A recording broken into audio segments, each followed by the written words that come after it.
And what is the purpose of the universe in your book and its thesis?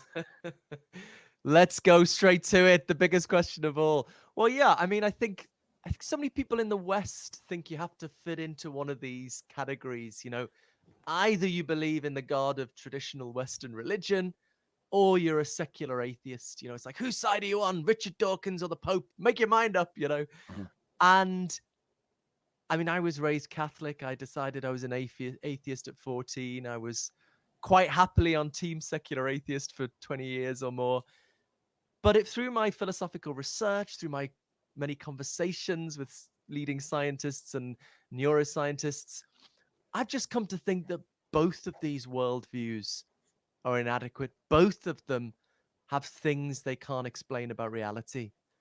And where I think the evidence is pointing now is that what I call cosmic purpose, that the universe itself has some kind of purpose or directionality, but not one that's imposed by a supernatural designer, one that's just inherent to the universe itself. Can I just pause you there? I think it's fascinating, but I think it's interesting that even you use the language the evidence points to. Mm. Why does it matter that the evidence points to that? Because I I think part of suppose what you I rejected was mm, that the idea that that had to be the only method of validation in the first place.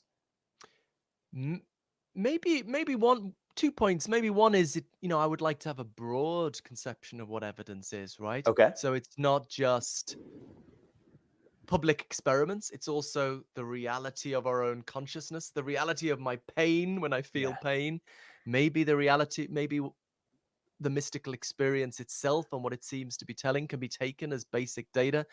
But also, I would say, yes, I reject scientism. I think that's in many ways the religion of our time. But still, science is important, and we want to try and respect the evidence, right? We want our theories to try and respect the evidence. And I think, ironically, our current scientific evidence is in tension with our current scientific worldview. I think it's a little bit like in the 16th century, going back a century earlier than Galileo now. Um, we started to get evidence that we're not in the center of the universe, and people struggled to accept that because it didn't fit with the picture of reality they'd been used to for so long. And nowadays we tend to scoff at those people. Oh, those stupid religious people. Why didn't they just follow the evidence?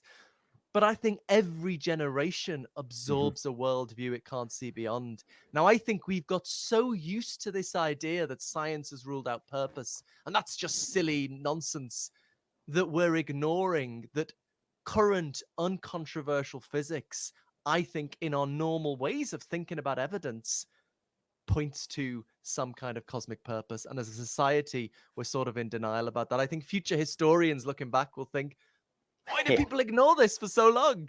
But yeah, As we the always same have, question. right? Yeah. And so Yeah. what would be one of those pieces of evidence that you think is discordant with otherwise our accepted understanding of the universe today, like as sitting from the present? That could be fascinating to hear. Yeah, I mean, well, I think there are two big things that don't fit in our current scientific paradigm. One, we've already talked about, is consciousness, Hmm. but the other, which I focus on more in my book, Why the Purpose of the Universe, is the fine tuning of physics for life. This surprising discovery of recent decades that many numbers in physics are like Goldilocks porridge, just right for life. Not too big, not too small, just right. The example that's most perplexed cosmologists revolves around dark energy. This is the force that propels the accelerating expansion of the universe. And once we do the calculations, it becomes clear that if that force had been just a little bit stronger, everything would have shot apart so quickly after the Big Bang. Hmm. No two particles would have ever met. We wouldn't have had stars, planets, any kind of complexity at all. Whereas if that force had been significantly weaker, it would not have counteracted gravity and everything would have collapsed back on itself a split second after the Big Bang. So for life to be possible, that number had to be just right. And Right. on the face of it, when you do the calculate, that's just one number. There are many.